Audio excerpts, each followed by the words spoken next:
अल्लाह ने मुझे हिम्मत दी और इनका साथ मिला कि इस लड़ाई को जो है शुरू किया गया। तन्हा तुम तन्हा नहीं हो, हम तुम्हारे साथ हैं। हमारी आवाज़ को दबाने के लिए जो है हम लोगों को जेल में डाल दिया और जेल में डालने के बाद उन्होंने यूएपीए लगा दिया। जब तन्हा तुम तन्हा नहीं हो, हम तुम्हारे साथ हैं। आसिफ तुम आगे बढ़ो, हम तुम्हारे साथ हैं। नहीं, देखिए शुरू में जो है डर लग रहा था।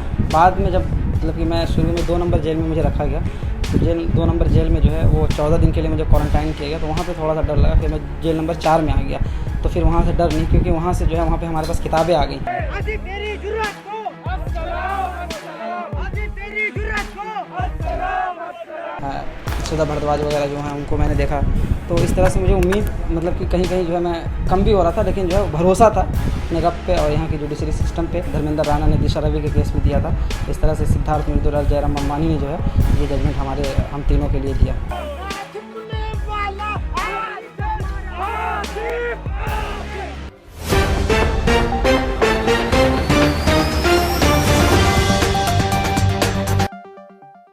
इतिहास वही लिखते हैं जो जुल्म के खिलाफ आवाज़ को दबने नहीं देते। आज हमारे साथ मौजूद हैं आसिफ इकबाल तन्हा। वही आवाज़ है जिसे सत्ता ने दबाने की तो कोशिश की, लेकिन उसके बावजूद आज आसिफ 1 साल के बाद हमारे बीच खड़े हैं। तो आसिफ, सबसे पहले मेरा सवाल यही है कि जिस तरह से पूरा प्रकरण चला उसे किस तरह से देखते हो?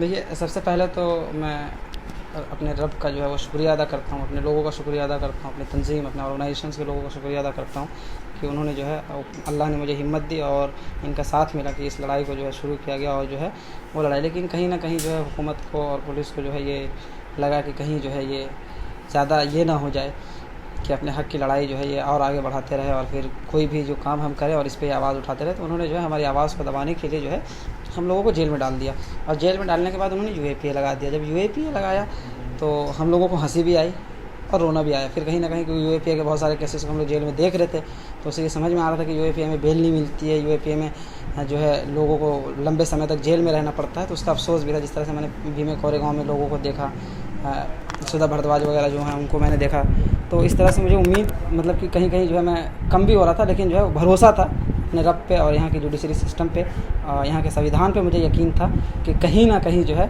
इस संविधान से हमें इंसाफ मिलेगा।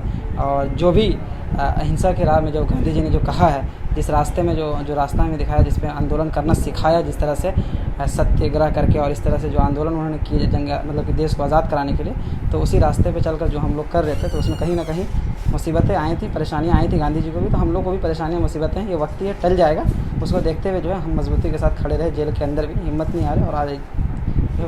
1 साल हुआ आपको जेल गए। मैं ये नहीं पूछूंगी कैसा अनुभव रहा, डर लगा वक्त तौर पर जब धीरे धीरे वक्त बढ़ रहा था, तो क्या डर बढ़ रहा था कि ये सत्ता जो लगातार सिर्फ और सिर्फ इस तरह से टारगेट कर रही थी, क्या होगा नहीं होगा को लेकर कभी डर लगा? नहीं, देखिए शुरू में जो है डर लग रहा था। बाद में जब मतलब कि मैं शुरू में 2 नंबर जेल में मुझे रखा गया, तो 2 नंबर जेल में जो है वो 14 दिन के लिए मुझे क्वारंटाइन किया गया, तो वहाँ पे थोड़ा सा डर लगा। फिर मैं जेल नंबर 4 में आ गया, तो फिर वहाँ से डर नहीं, क्योंकि वहाँ से जो है वहाँ पे हमारे पास किताबें आ गई।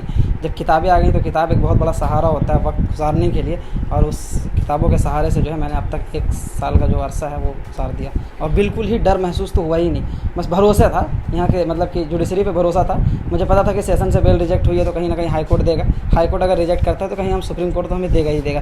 तो पूरी सिस्टम पे हमें भरोसा था और जुडिशरी सिस्टम पे, अदालत पे भरोसा था। उन्होंने जो किया मैं उसका लिए जो है हाई कोर्ट का भी शुक्रिया अदा करता हूँ कि सुप्रीम कोर्ट तक जाने की नौबत नहीं आई और उन्होंने जो है इतना बेहतर फैसला जो है, जिस तरह से धर्मेंद्र राणा ने दिशा रवि के केस में दिया था, इस तरह से सिद्धार्थ मृदुलाल जयराम अम्बानी ने जो है ये जजमेंट हम तीनों के लिए दिया। तो क्या लगातार जो पुलिस का रवैया था उसे किस तरह से देखते हो, और आगे जो अब तन्हा पढ़ाई पर ध्यान देगा या आंदोलन को वो लगातार और मजबूती से उठाएगा? देखिए, पढ़ाई है, फर्स्ट है, पढ़ाई करना है। जब तक पढ़ेंगे नहीं तब तक बोलेंगे नहीं। मतलब कि कोई आप नहीं पूछ ले, ये बताइए कि आप जिसके लिए सीए क्या है, तो फिर हम कहेंगे सीए क्या है, तो पढ़ना तो पड़ेगा कि उसका आपको बताना पड़ेगा कि हाँ भाई वो सिटीजनशिप अमेंडमेंट एक्ट है। अगर नहीं पढ़ेंगे तो फिर आप भी माइक लेके हमारे पास नहीं आओगे। तो पढ़ना पड़ेगा और आंदोलन जारी रहेगा। जब आंदोलन जारी रहेगा तो आप हमसे कांटेक्ट में रहोगे। आप ही मतलब मैं मिसाल दे रहा हूँ कि आप हमसे कांटेक्ट में रहोगे। नहीं पढ़ेंगे, जब मैं बोल ही नहीं पाऊँगा तो आप भी नहीं आओगे हमारे पास। तो पढ़ना भी ज़रूरी है और आंदोलन भी ज़रूरी है हक़ और इंसाफ की लड़ाई के लिए। बिल्कुल। तो हमारे साथ मौजूद थे आसिफ इकबाल तन्हा, जिनके मजबूत इरादों ने बता तो दिया है कि सत्ता चाहे कितनी भी अपनी मनमानी कर ले, लेकिन हमारे स्टूडेंट एक्टिविस्ट लगातार उन तमाम नीतियों के खिलाफ आवाज़ उठाते रहेंगे, फिर चाहे वो कितनी भी मनमानी कर ले। शुक्रिया।